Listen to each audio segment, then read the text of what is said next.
ध्यान के जो इंस्ट्रक्शन है ना उसको फॉलो कर लेना चाहिए। ठीक, कोई भी ध्यान टेक्निक है, ठीक है, उस ध्यान को टेक्निक को पूरा करने से पहले जो है आप उन ध्यान टेक्निकों के जो इंस्ट्रक्शन है ना उनको यदि पूरा पालन करेंगे तो उसके लाभ होंगे। जैसे कि अभी भी प्रेक्षा ध्यान है, जैन परंपरा में कराई जाती है। विपස්සना ध्यान है, बौद्ध परंपरा में कराई जाती है। तो ये जो ध्यान टेक्निकें हैं कहीं नई नहीं है टेक्निकें, या इसको महात्मा बुद्ध ने नहीं बनाया है, या भगवान महावीर ने नहीं बनाया है। ये कहाँ से आया हुआ है? ये सब हमारे वेदों, उपनिषदों से, दर्शनों से, हठयों के ग्रंथों से आया हुआ है। और मैं जो आप लोगों को ध्यान कराता हूँ, मेरा कुछ अपना उसमें नहीं है, ठीक है। मेरी कोई टेक्निक नहीं रहती है, सब ऋषियों की टेक्निक रहती है और ऋषियों का मार्ग रहता है बस, ठीक है। और ये जो महात्मा बुद्ध का जो विपश्यना ध्यान है वो भी ध्यान जो है भगवान शिव का ध्यान है, ठीक है। वो जो है जो विपश्यना ध्यान है, प्रेक्षा ध्यान है, वो ध्यान जो है भगवान शिव का ध्यान है, ठीक है। देखिए अपने प्राचीन देखिए जो जैन धर्म है या बौद्ध धर्म है ये भी अपने हिंदू धर्म का ही एक पार्ट है, वो अलग नहीं है। वो अपने ही से निकला हुआ बस प्रचार करने का, पूजा करने की बस पद्धति बदल गई है। बाकी वो लोग हमसे अलग थोड़ी हैं, समझ रहे हैं ना। वो लोग अपने ही लोग हैं, परंतु बस क्या है कि जो है उनका तरीका बदल गया है बस। वो लोग एक चीज़ को पकड़ लिए हैं तो उसको बस करवाते हैं, और अपने यहाँ तो पूरा सागर है, ठीक है। एक चीज़ को वो डेवलप करते हैं, हमारे पास तो हजारों की टेक्निकें हैं, हजारों का लाखों टेक्निक हैं वेदों के। अगर वेदों में चला जाए, उपनिषदों में चला जाए तो लाखों टेक्निक निकल जाएगी वेद की, ध्यान की, धारणा की। क्योंकि हमारे यहाँ ऋषि लोग हुए हैं और ऋषियों ने इसको साक्षात्कार किया है और ऋषियों ने इसको डेवलप किया ध्यान की पद्धतियों को। देखिए ध्यान के सबसे पहले प्रणेता जो है हमारे ऋषि लोग रहे हैं, क्योंकि ध्यान में ऋषि ही पहुंचे हैं और कोई पहुंचा ही नहीं है। मैं आप लोगों को ये भी बता दूं, ध्यान में जो बात होती है ना कि ध्यान में ये इनका है, ये उनका है, या ऐसा है या वैसा है, तो ध्यान में ऋषियों के अलावा कोई पहुंचा ही नहीं है, आपको ये भी बता दूं। और आधुनिक समय के जितने लोग हैं वो लोग तो पहुंचे ही नहीं, ये भी समझ लीजिए आप लोग। आधुनिक समय के जितने लोग हैं वो इसमें से कोई नहीं पहुंचा हुआ है। ऋषियों के अलावा कोई भी ध्यान और समाधि तक नहीं पहुंचा है। जो ऋषि कैटेगरी में आते हैं, वो जो टाइटल नाम लिख लिया वो ऋषि नहीं होता है, ठीक है। जिसने वास्तव में परमात्मा को साक्षात्कार कर लिया है, जो समाधि लगा लिया है, वही ऋषि है। जो मानवता के लिए कुछ खोज किया है, मानवता के लिए कुछ दिया है, वही ऋषि है। हमारे कल्याण के लिए ऋषियों ने ज्ञान दिया है, वो ऋषि है। आप लोग मूल में जाओगे ना, अब मैं बता रहा हूं एक बात, यदि किसी भी ज्ञान के मूल में जाओगे तो उस ज्ञान का प्रणेता ऋषि है, ठीक है। विश्व के सभी ज्ञान का जो स्रोत है वो स्रोत कौन है? ऋषि लोग रहे हैं, ठीक है। ये साइंटिस्ट लोग भी नहीं रहे हैं। आज तो विमान से लोग यात्रा करते हैं जो है, पहले नारद जी बिना विमान के यात्रा करते थे, सोचो। बिना स्पेस सेंटर में वो वैसे ही चले जाते थे। आज अमेरिका, चाइना, जर्मनी ये सब अपना अपना जो है स्पेस जो है जंक्शन बनाए हुए, प्लेटफॉर्म बनाए हुए हैं। और नारद जी का तो कोई प्लेटफॉर्म ही नहीं था, किसी भी कहीं भी विचरण करते रहते, किसी भी अंतरिक्ष में जाया करते थे, सोचो आप। अब ये आप सोचो कि टेक्निक कितना मजबूत रही होगी। वो जो टेक्नोलॉजी की जो हम बात करते हैं वो टेक्नोलॉजी कितना उच्च हाई लेवल की रही होगी नारद जी के समय में। और नारद जी रामायण काल में थे, विश्व जो है वाल्मीकि के समय में, क्योंकि वाल्मीकि को उन्होंने ही दिशा उनकी बदली थी, उन्होंने ही उनको सही दिशा में लाए थे। तो ये कोई दूर की बात नहीं रही है।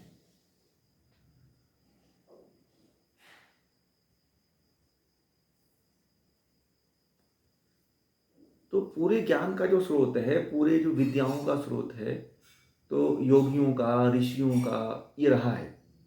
पूरा उसके मूल में जाओगे आप तो वही पाओगे, बाकी कुछ है ही नहीं। और दुनिया में कुछ रिसर्च कर मतलब खोज कोई किया ही नहीं है। मैं ये भी एक बार बात कह चुका हूँ। जो भी आजकल संसार में डिस्कवर होने वाला है वो बस रिसर्च है, कुछ नया खोज नहीं है, रिसर्च है, पुनः खोज उसका किया गया है बस। खोज पहले सब हो चुकी है, ये भी जान लीजिए। दुनिया की हर टेक्नोलॉजी का डेवलपमेंट भारत के ऋषि लोग कर चुके हैं। इसीलिए जो आज के साइंटिस्ट कहते हैं ना कि इसके फाउंडर ये हैं, इसके बनाने वाले, इसको निकालने वाले, ये सब गलत है, ये सब झूठ है। ये वेद पहले ही कह चुका है कि तुम इसके स्रोत नहीं हो, ऋषि लोग हैं। और ऋषियों ने पूरा अपना जीवन लगा दिया। सोचो हम लोग तो भी कुछ नहीं है। महर्षि दयानंद सरस्वती कहते हैं कि उन जो महान ऋषि हुए हैं उन ऋषियों के चरणों की धूल के बराबर भी हम लोग नहीं हैं। सोचो आप, उनके चरणों की धूल के बराबर भी हम लोग नहीं हैं। इतना लेवल उनका हाई था, इतना ऊंचे स्तर का ज्ञान था उनका। परंतु क्या है, हम लोग ऋषियों के को ध्यान देते ही नहीं। आज भारत में क्या हो गई कि ऋषि के बारे में किसी को पूछ लीजिए कि 7 ऋषियों का नाम बता दो तो उसको भी नहीं याद। बोलिए, याद है? 7 ऋषियों का नाम जो है किसी से पूछिएगा, सप्तऋषि मंडल के ऋषियों का नाम बताओ, तो आज का ना युवा बता पाएगा, ठीक है, ना आज के माता पिता बता पाएंगे, उनको याद ही नहीं है तो कहाँ से बताएंगे। सबसे मजे की बात तो ये है, ठीक है। तो और पता नहीं, कहते हैं कि 84 लाख ऋषि हुए हैं, तो उन 84 लाख ऋषियों के नाम भी यदि पूछोगे ना तो वो भी नहीं बता पाएंगे लोग। और देखिए, सबसे पहले ऋषि कौन हुए थे बताइए? सबसे पहले ऋषि कौन हुए हैं? मैंने बता चुका हूं।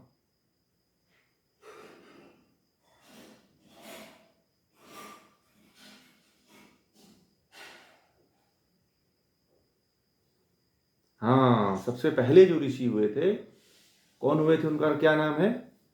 अग्नि, वायु, आदित्य और अंगिरा, ये सबसे पहले ऋषि हुए।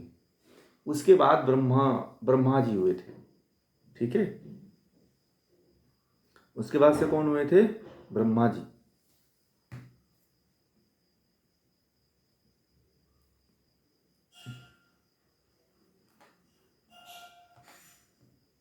हाँ, उसके बाद ब्रह्मा जी हुए ना। ब्रह्मा जी के 4 मुख क्यों कहे जाते हैं? इसीलिए कहे जाते हैं कि हाँ जी,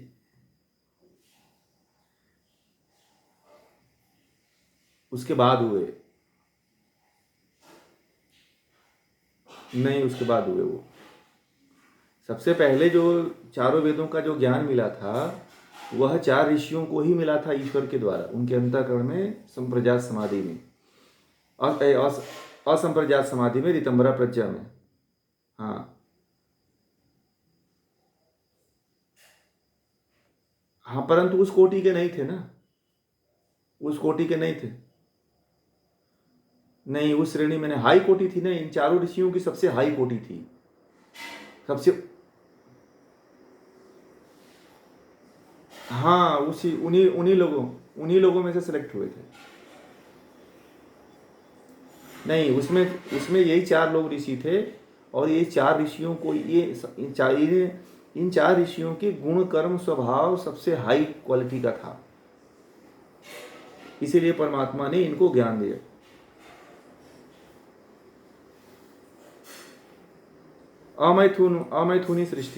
अमैथुनी सृष्टि से आए थे ये।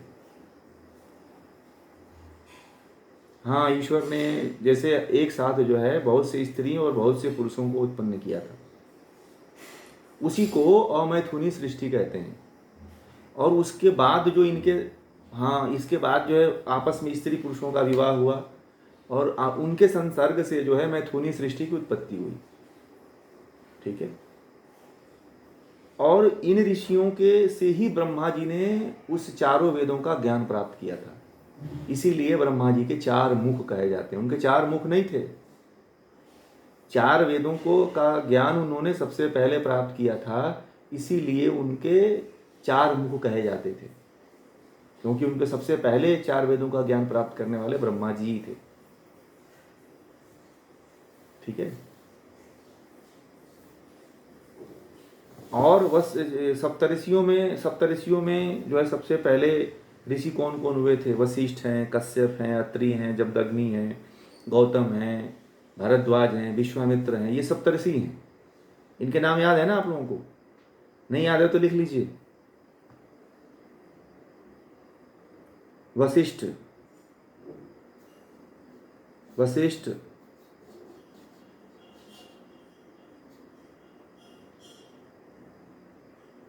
कश्यप, अत्रि, भारद्वाज, विश्वामित्र,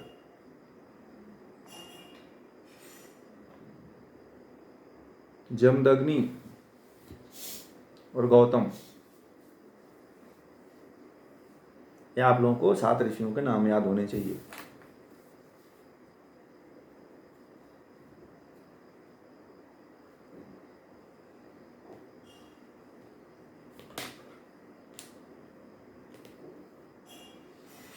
देखिए, गोत्र में क्या होता है, कुल चेंज हो जाता है, ऐसा नहीं है, वो परिवार चेंज हो जाता है।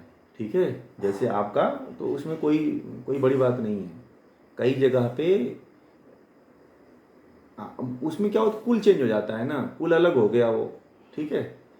वो ऋषि का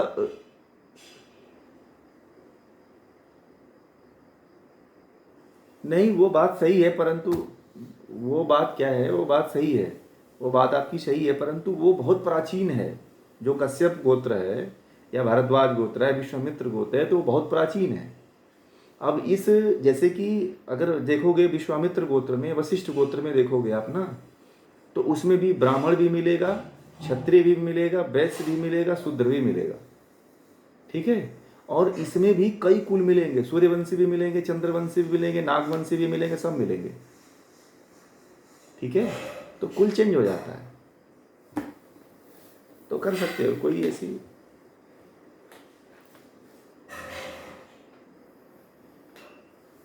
कुल आपका पता है ना। एक जाति में कई, जैसे कि आपके जो है जैसे आपका कोई परिवार है, तो उस परिवार में जहाँ पे आपके समाज वाले लोग हैं, उसमें कोई रिलेशन नहीं रहता है कुल में। ठीक है। इसीलिए तो एक तरीका बता दिया है कि दूर शादी करो, पास में। देखिए, एक तरीका ढूंढिए, सुनिए, वो सब झंझट है, वो सब छोड़ दीजिए। सबसे बड़ी बात है कि दूर शादी करिए। ठीक है। और जाति पाति को भूल जाइए, जाति पाति तो कुछ होता ही नहीं, अंग्रेजों का दिया हुआ एक टाइटल है। ठीक। हाँ, तो कुल आप देखिए, जब जाति को लेके चलोगे ना, जब सुनिए, जब जाति को लेके चलोगे, तो आप गोत्र एक ही गोत्र में शादी करना पड़ेगा फिर आपको। अगर आप जाति पाति को भूलना चाहते हो, अगर भूल जाते हो, वैदिक परंपरा में आना चाहते हो, तब जो ये चीज़ हो पाएगा, गोत्र तभी बदलेगा, तभी गोत्र बदलेगा, नहीं तो नहीं गोत्र बदलेगा। हाँ, तो गोत्र बदल दो। नहीं, गोत्र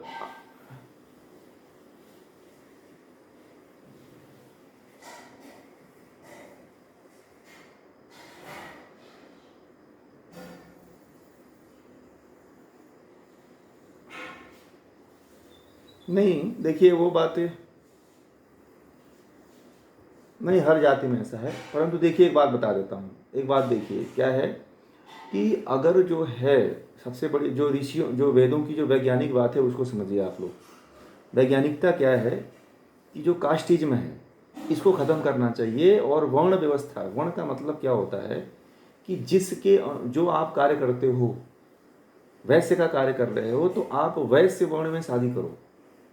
यही जो है वर्ण व्यवस्था का मतलब, ये इक्वालिटी है।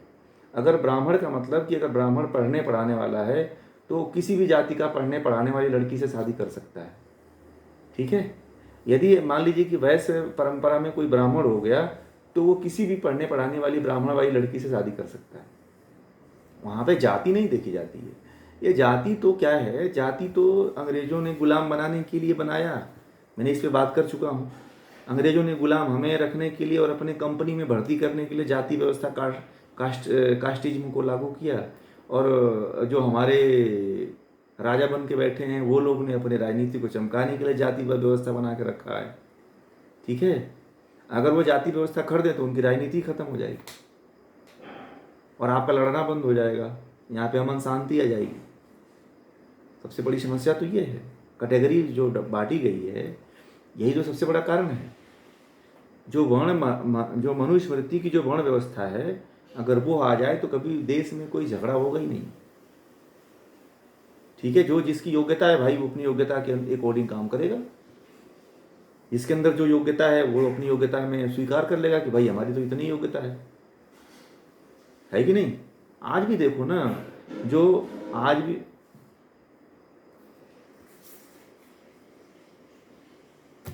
देखिए, मैं तो आपको कहूँगा, मैं आपको वैदिक मार्ग बताऊँगा, चयन आपको करना है।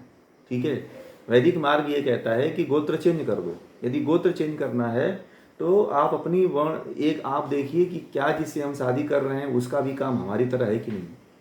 कर्म आप देखिए कि क्या हमारी तरह वो लड़का या लड़की कर्म कर रही है कि नहीं कर रही है।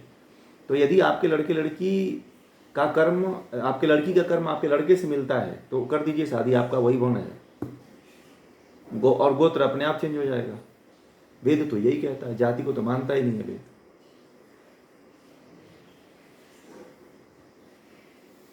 देखिए, वो ऐसा नहीं होता है, गोत्र बदल जाता है। जब आप इतना दूर जाओगे ना तो बदल जाता है। ठीक है, आप ऐसा जरूरी नहीं है, सुनिए, ऐसा जरूरी नहीं है कि शूद्र में वैश्य नहीं होते हैं। जो शूद्र होते हैं उनके भी लड़के आजकल व्यापार कर रहे हैं। ठीक है, तो कर रहे हैं तो वहां से कर दो, तो वहां गोत्र अपने आप चेंज हो जाएगा। ये हाँ, कोई बात नहीं, उससे कोई मतलब नहीं है, गोत्र आप चेंज कर सकते हो। ठीक है, उसमें क्या होता है कि सबसे मूल चीज देखो, गुण कर्म स्वभाव देखो आप, यही सबसे प्राचीन व्यवस्था थी। ठीक है, हाँ, विश्वामित्र जो है दूसरे कोटि में थे, उनके माता पिता दूसरे कोटि के थे और उनका कर्म जो है ब्राह्मण का हो गया, ऋषि बन गए। अरे नहीं, सॉरी, वाल्मीकि और विश्वामित्र का देखो राजा थे, क्षत्रिय थे, वो क्षत्रिय से भी महर्षि बन गए कर्म से। हमारे यहाँ ये व्यवस्था थी। आप लोग भी अगर इसका जो अध्ययन कर रहे हो, आप लोग धीरे धीरे अगर पूरी तरह से इस मार्ग में आ जाओगे तो आप लोग ब्राह्मण हो जाओगे। ठीक है, अभी आप लोग आधा इधर पैर फैलाए हो या आधा इधर फैलाए हो तो न ब्राह्मण हो न वैसे हो, कुछ भी नहीं हो, बीच के हो आप फिर। ठीक है, ज्ञान लेना चाहिए, सबको अधिकार है वेदों को पढ़ने का। वेदों में ऋषियों ने कहा है कि किसी भी वर्ण का हो उसको सभी शास्त्र पढ़ने और पढ़ाने का अधिकार है। सुन लीजिएगा मेरी बात को, जाति की व्यवस्था नहीं है हमारे यहाँ, वर्ण व्यवस्था है। अगर आपके पास योग्यता है तो आप विजयी हो, आप राजा बनने के भी हकदार हो। महाराजा भरत ने, जो भरत थे, उनके कुल में उनका पुत्र योग्य नहीं था, पता है आप लोगों को। जो हस्तिनापुर का जो साम्राज्य था, जो नल और दमयंती के जो पुत्र थे भरत जी, पता है आप लोगों को, जिनके नाम पे भरत नाम पड़ा था, उनके पुत्र थे, उनकी पुत्रियां भी थी, परंतु उसमें से कोई योग्य नहीं थे। उन्होंने अपने पुत्र और पुत्री को राजा का पद नहीं दिया। किसको दिया? अपने सेनापति के लड़के को, शांतनु को दिया। ठीक है, शांतनु को हस्तिनापुर का साम्राज्य दे दिया क्योंकि वो योग्य थे। सोचो आप लोग, ऐसे हमारे यहाँ व्यवस्था चलती थी, वर्ण व्यवस्था थी। और जो सत्यवती थी, उसके पिता केवट थे, वो देखो, वो छोटे कुल के थी और आई अपनी वर्ण व्यवस्था रानी बन गई। ऐसा थोड़ी था, हमारे यहाँ कोई जाति पाति का भेदभाव था ही नहीं, वर्ण थी, व्यवस्था थी, ऊंच नीच का कोई भेदभाव नहीं था। राजा को जो चीज़ें पसंद आ जाती थी वो चीज़ें, ये तो क्या है, एक राजनीति का हिस्सा है बस। ठीक है, आपको मूर्ख बनाने के लिए। और सबसे बड़ी बात है कि देखिए, एक मैं बात बता दूं, आज की जो राजनीति है, नेता लोग आपस में मिले रहते हैं और जो उनके समर्थक होते हैं वही लड़ते हैं, वही कटते हैं, वही मरते हैं। ठीक है, इसलिए किसी भी नेता के और पार्टी के सपोर्ट में मत रहिए, और किसी भी पार्टी और नेता के फॉलोअर मत बनिए।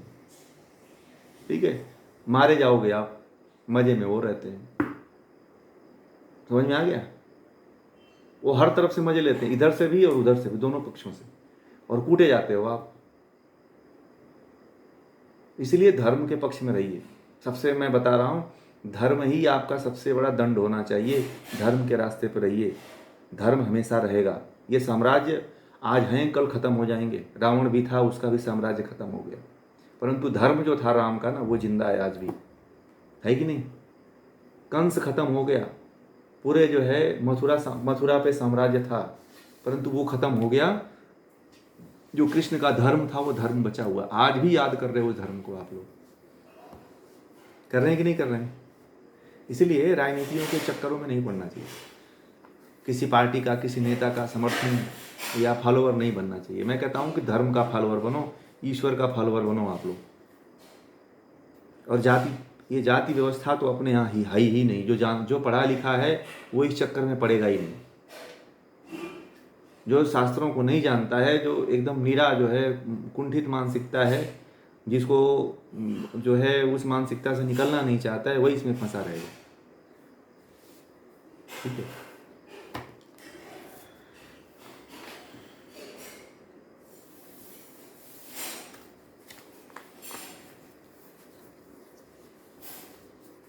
ये बहुत बाद हुए, ये उसके बाद हुए, बहुत बाद में हुए।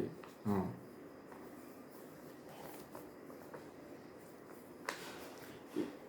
इन सप्तऋषियों का नाम इसलिए आता है कि उस वेद की परंपरा को और इन्होंने जो है बढ़ाया, और उन्होंने इनके आगे बढ़ाया। एक परिवार बना करके, एक कुल बना करके, एक एक भाग में डिवाइड करके इस वेद की परंपरा को लेकर के आगे गए थे। ठीक है, तो इसलिए जो है इसको हमें लेके चलना चाहिए। जब तक वैदिक धर्म नहीं आएगा ना, वैदिक ज्ञान, जब तक वैदिक संस्कृति भारत में नहीं आएगी, पूरे विश्व में नहीं आएगी, तब तक पूरा विश्व लड़ता रहेगा, मरता रहेगा, शांति और अमन हो ही नहीं सकता है।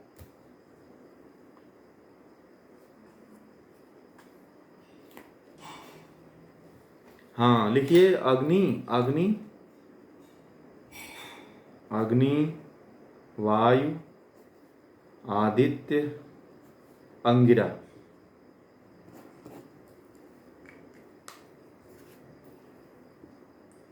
अंगिरा अंगिरा,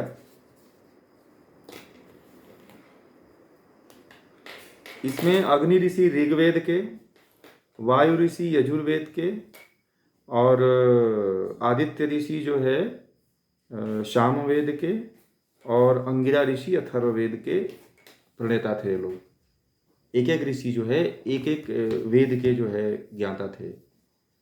ठीक है,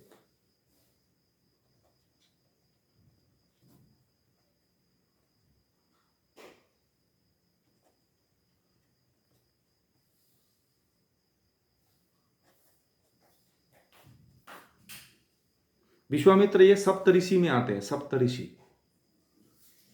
हाँ, ये सप्तऋषि में आते हैं। वशिष्ठ, कश्यप, अत्रि, जमदग्नि, गौतम, विश्वामित्र, भारद्वाज, ये सप्तऋषियों में आते हैं लोग।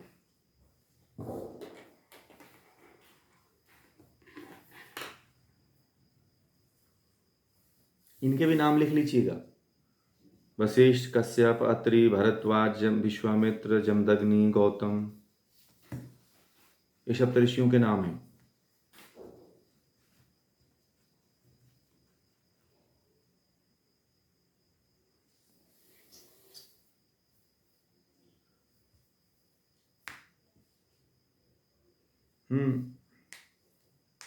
अग्नि का जो है, अग्नि जो ऋषि थे वो ऋग्वेद के ज्ञाता हुए, और वायु ऋषि जो थे वह यजुर्वेद के, और आदित्य ऋषि जो थे वह सामवेद के।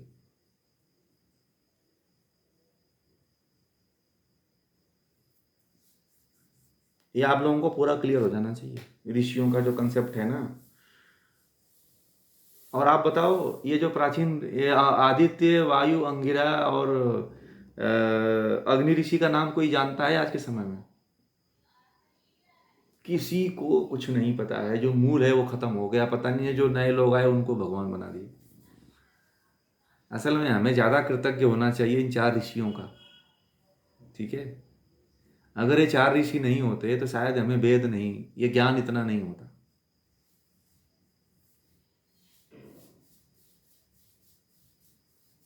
हाँ, कुछ भी नहीं मिलता, ये पूरा हम लोग पशु समान होते। ये पूरी मानवता जो है पशु समान होती। पशु और मनुष्य में क्या अंतर है? बस यही तो ज्ञान का अंतर है बस। मनुष्य जो है ज्ञान प्राप्त कर लेता है और पशु जो है वो ज्ञान नहीं मिलता है तो पशु ही रह गया वो, क्योंकि उसके पास उतनी बुद्धि भी नहीं है। बुद्धि केवल मनुष्यों में है।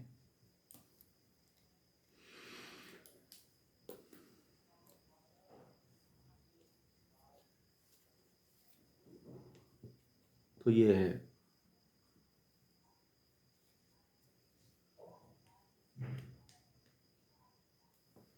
और दूसरी चीज़ क्या है कि हमें जो साहित्य और ज्ञान लेना चाहिए ना, ऋषियों का ही ज्ञान पढ़ना चाहिए। ऋषियों के ज्ञान के अलावा जितना ज्ञान आपको है ना, वो सब लोगों ने कचरा भर रखा है।